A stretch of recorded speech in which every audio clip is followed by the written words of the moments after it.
అనకాపల్లి ఎంపీగా CM YS Jaganmohan Reddy deputy CM Boodi ముత్యాలనాయుడిని ఎంపిక చేశారు. సీఎం తీసుకున్న నిర్ణయంపై మనతో మాట్లాడడానికి ముత్యాలనాయుడు గారు అన్నారు. సార్ చెప్పండి సార్, ఇప్పటి వరకు మీరు ఎమ్మెల్యేగా ప్రాతినిధ్యం వహిస్తున్నారు, ఇకపై ఎంపీగా పోటీ చేయబోతున్నారు. సీఎం జగన్ గారు తీసుకున్న నిర్ణయాన్ని ఏ విధంగా చూస్తారు సార్? జగన్మోహన్ రెడ్డి గారు ఏ నిర్ణయం తీసుకున్నా దానిలో ఒక అర్థం ఉంటుంది, అర్థంలో కూడా పరమార్థం ఉంటుంది. ఎందుకు అనంటే 2014లో మోడల్ నియోజకవర్గ శాసనసభ్యుడిగా జగన్మోహన్ రెడ్డి గారు నాకు అవకాశం కల్పించారు. 2019లో కూడా రెండవసారి కూడా అవకాశం కల్పించారు. ప్రభుత్వం ఏర్పడిన తర్వాత ప్రభుత్వం ఇప్పించారు. 3 సంవత్సరాలు అయిన తర్వాత పంచాయతీరాజ్ శాఖ మంత్రిగా, ఉప ముఖ్యమంత్రిగా అవకాశం ఇవ్వటంలో జగన్మోహన్ రెడ్డి గారు మొదటి నుంచి కూడా వైఎస్ఆర్ పార్టీ ఆవిర్భావం దగ్గర నుంచి కూడా జగన్మోహన్ రెడ్డి గారితో కలిసి పనిచేశాము. పార్టీకి నేను ఏ విధంగా పనిచేస్తాను, ఏ విధంగా అంకితభావంతో ఉంటాను, నాయకత్వం పట్ల ఎటువంటి విశ్వాసాన్ని చూపిస్తాను అనేటువంటిది 2014లో శాసనసభ్యుడు గెలిచిన తర్వాత ఆ రోజు అధికార పార్టీ అయినటువంటి తెలుగుదేశం పార్టీ వాళ్ళు నాకు అనేక ప్రలోభాలు పెట్టినప్పటికీ కూడా జగన్మోహన్ రెడ్డి గారి నాయకత్వాన్ని బలపరుస్తూ విశ్వాసంగా ఆ కుటుంబానికి విశ్వాసపాత్రుడిగానే ఉన్నాను.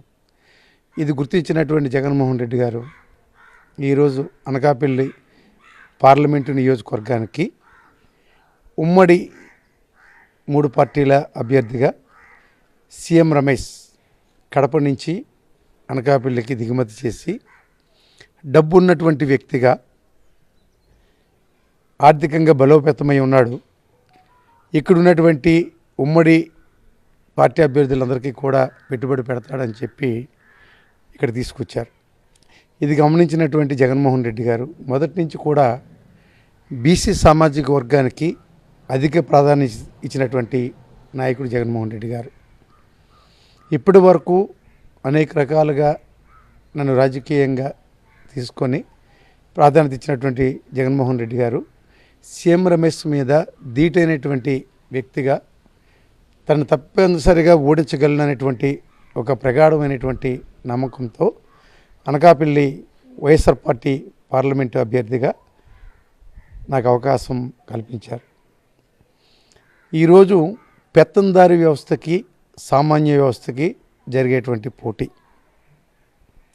ఎక్కడి నుంచో దిగుమతి చేసుకొని ఇక్కడ క్యాండిడేట్లని పెట్టే సత్తా లేక అక్కడి నుంచి తీసుకొచ్చి ఈరోజు 100 నుంచి 150 కోట్లు ఖర్చు పెడతాడు, అధికారం ఒకవేళ వస్తే 1000 కోట్లు సంపాదించుకోవడానికి పాకులాడు పడతాడు అనేటువంటి నేపథ్యంలో ఆ ఉమ్మడి కుటుంబం వాళ్ళు సీఎం రమేష్ని పెడితే, ఒక సామాన్య రైతు కుటుంబంలో పుట్టినటువంటి, ఒక గ్రామీణ వాతావరణంలో పెరిగినటువంటి చిన్న కుటుంబం నుంచి బీసీ సామాజిక వర్గం చెందినటువంటి ఒక కొప్పల వెలమ కులానికి చెందినటువంటి నాకు అవకాశం కల్పించడం నిజంగా ఈరోజు ప్రజలు నిన్న మధ్యాహ్నం 1:30 కల్లా టీవీల్లో జగన్మోహన్ రెడ్డి గారు ఆదేశాల మేరకు వచ్చినటువంటి ప్రకటనని చూసి అందరూ కూడా 7 నియోజకవర్గాల నుంచి కూడా పార్టీలకు అతీతంగా ఒక సామాన్యుడికి, ఒక బీసీ వర్గానికి చెందినటువంటి వ్యక్తికి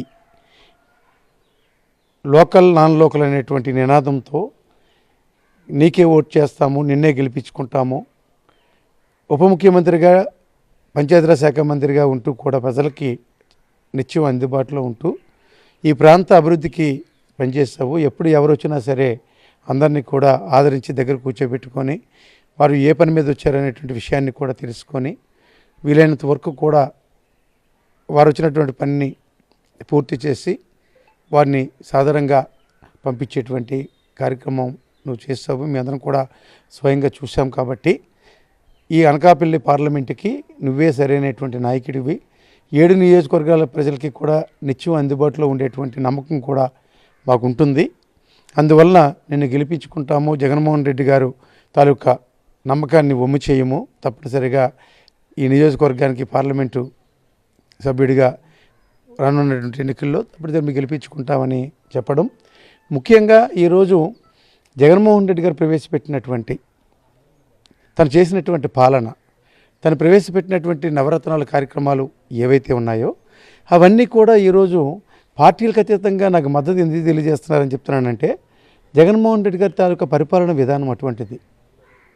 ఈ రాష్ట్రంలో వైఎస్ఆర్ పార్టీ ప్రభుత్వం ఏర్పడిన తర్వాత, ఈ రాష్ట్రానికి జగన్మోహన్ రెడ్డి గారు ముఖ్యమంత్రి అయిన తర్వాత ఎక్కడ కూడా వివక్ష లేకుండా, కులం మతం వర్గం చూడకుండా, రాజకీయాలు చూడకుండా ప్రవేశపెట్టినటువంటి ప్రతి పథకం కూడా అన్ని ఇళ్ళకి కూడా అర్హత ఉంటే చాలు, ప్రతి ఒక్కరు కూడా ఒకేసారి ఇవ్వాలనేటువంటి ఒక దృఢ సంకల్పంతో చేసినటువంటి పాలన ఈరోజు మా విజయానికి సోపానం. అది అందుగురించి జగన్మోహన్ రెడ్డి గారు తీసుకున్నటువంటి నిర్ణయం చాలా మంచిదని చెప్పి ప్రతి ఒక్కరు కూడా పార్టీలకు అతీతంగా ఉద్యోగ వర్గాల నుంచి, సంఘాల నుంచి అందరూ కూడా దీన్ని స్వాగతించారు.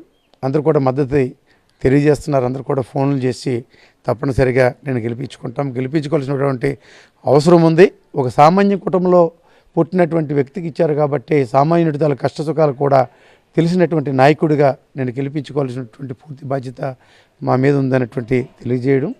నవరాత్రుల కార్యక్రమాలు ఏవైతే ప్రతి ఇంట్లో అందాయో వాళ్ళందరూ కూడా అక్క చెల్లెమ్మలు కానీ అవ్వతాతలు కానీ ఈరోజు వాలంటరీ వ్యవస్థ తీసుకొచ్చిన తర్వాత ఏ వ్యక్తి కూడా ఆఫీసుల చుట్టూ తిరిగేటువంటి అవసరం లేకుండా ప్రతి పథకాన్ని కూడా నేరుగా ఇంటికి అందించేటువంటి కార్యక్రమాల దగ్గర నుంచి జగన్మోహన్ రెడ్డి గారు పేద పిల్లలను చదివించేటువంటి ఒక విద్యా వ్యవస్థలోనూ వైద్య వ్యవస్థలో సమూలమైనటువంటి మార్పులు తీసుకొచ్చి ప్రతి పేద విద్యార్థి కూడా ఒక ఉన్నత స్థాయి చదువులు చదువుకోవాలని, చదువుకుంటేనే పేదరిక నిర్మూలన జరుగుతుంది, వారు మంచి ఉద్యోగాలు చేయాలి, ఇంగ్లీష్ మీడియం చదివించాలి, ఇలా అనేకమైనటువంటి సంస్కరణలు తీసుకొచ్చినటువంటి జగన్మోహన్ రెడ్డి గారి తాలూకా మంచి సుపరిపాలన ఈరోజు మా విజయానికి దోహదపడుతుంది.